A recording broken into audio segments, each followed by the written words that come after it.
I think they still have enough material to produce a long attack, a large-scale attack, but I don't know how they are going to do it or when, if they're going to do it, but they will do it directly, not through proxies. Overnight, Israel has carried out a major attack on Iran, with dozens of military strikes targeting the country's nuclear programme. The country's supreme leader warned of severe punishment against Israel. We heard from the Times Middle East correspondent Sama Al-Altrush. He told us how Iran will respond to the attacks. Hezbollah still have weapons that can be used, but it's very unclear whether Hezbollah will risk launching another war with Israel. It won't be very popular in Lebanon, so I'm not sure that the Iranians can count on any action by Hezbollah. The Houthis in Yemen regularly bomb Israel, but we're talking about almost 1,000-kilometer distance. They simply don't have enough missiles to kind of really make a big difference, but we can expect them to retaliate, I think, today or in the coming days with a few missiles and drones against Israel.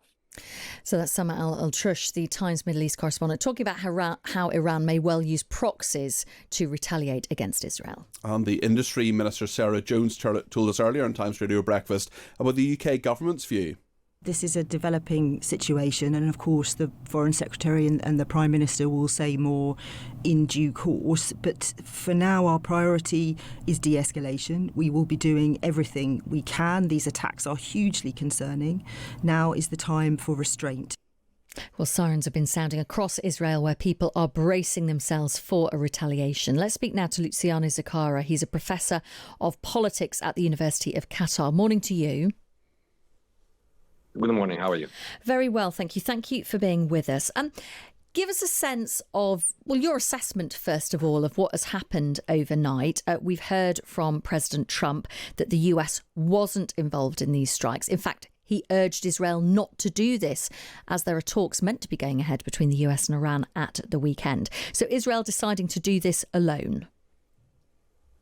Well, actually, it's very difficult now at this point to think that Trump was saying to Netanyahu not to do it, because yesterday he was withdrawing non-essential personnel from different embassies in the region. So if he had the chance to tell Netanyahu not to do it, maybe he refrained to do it because he wanted Israel to do the dirty job, attacking nuclear facilities of Iran before the conversations or before the next round of conversation on Sunday,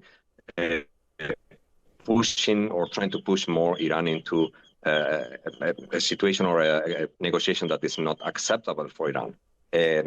So at this point, it's difficult to believe that Trump only knew, was informed, and not only or he approved the attack or not. But what we know is that Israel always wanted to do it, has been on the plan since October 2023, and they have been refraining from doing so.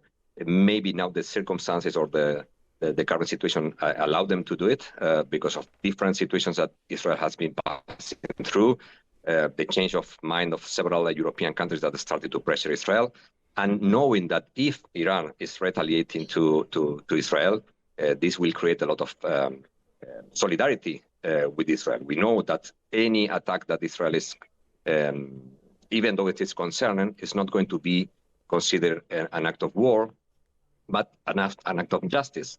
While if Iran is now retaliating to Israel, it will be considered a terrorist attack, even though, according to me, this is a direct declaration of war from Israel to Iran. I mean, you can understand why Israel feels that it may need to act if it feels like, we heard from the IAEA, the International Atomic Energy Agency, just yesterday saying that Iran has flouted the rules that have been in existence for the first time in 20 years, going against those deals about preparing for nuclear weapons. What do you think is Iran's ability to respond to Israel? They have said, obviously, that they want to retaliate, but they traditionally use proxies, and we know that Hamas and Hezbollah are seriously degraded. Well, on one hand, I think this kind of direct attacks will not be retaliated by proxies. It will be directly retaliated. That it happened 2 times already since October 2023. But we don't know the scale. I mean, we presume that it's going to be large as it happened in the last two occasions, maybe larger. It depends on how many missiles still Iran has in power. I think they still have enough material to produce a long attack, a large-scale attack, but I don't know how they are going to do it or when, if they're going to do it, but they will do it directly, not through proxies. But on the other hand, let me clarify something. I mean, it's true that the Board of Governors issued for the first time a negative report on Iran. But the kind of things that they were saying, that Iran was not responding about the traces of radioactivity that they were found in some nuclear facilities without explanation, is something that has been requested by the agency since 20 years ago. And so it's not nothing new. It's not that Iran did something that they were not doing before, but always there was this will of continued negotiations or collaboration or observations, inspections conducted by the inspectors. We assume that this time there was a change in the Board of Governors policy or way to approach this, to push Iran for a more broader negotiation with the United States within the framework of something that was signed in 2015. We had the meeting with the European Union countries a few weeks ago. So there is a general framework established to push Iran now in this situation to negotiate something new. But this attack is actually derailing all this negotiation. There is no way now that Iran is sitting with the United States. Actually, they just said that they will not go to the next round of negotiations on Sunday. They will not attend. Right, so Iran now saying that they're going to pull out of those talks with the US, which was that sixth round of negotiations on Sunday. Do you think it is in Iran's interest to escalate this? I'm just thinking, if we cast our mind back to Israel's attack on Iran last time, there was a symbolic, maybe is possibly the right word, response from Iran, and then it stopped. Is that what you would expect Iran to do? We know they've launched 100 drones towards Israel, very slow-moving drones that you would expect Israel will be able to shoot out of the sky. Do you think it will go beyond that? And is it in Iran's interest to do that?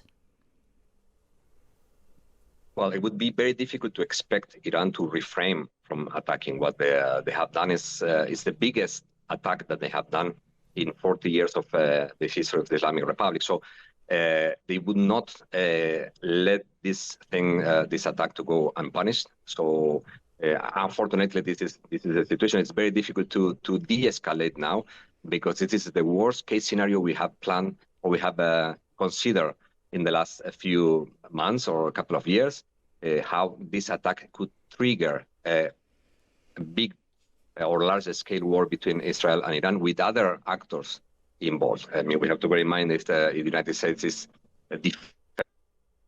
defending Israel and is entering into the battle, this is going to be much more problematic. But it will be unfair to ask Iran now not to do anything. I mean, refraining is something that had to do both actors, not only Iran. Luciano Zaccara, thank you for speaking to us. He is Professor of Politics at the University of Qatar. I know, slightly difficult line there, but I think important to get that sort of Iranian perspective there. Saying, you know, that's the biggest attack by Israel in 40 years. Iran won't be able to leave that unpunished, and it's very difficult to de-escalate from here.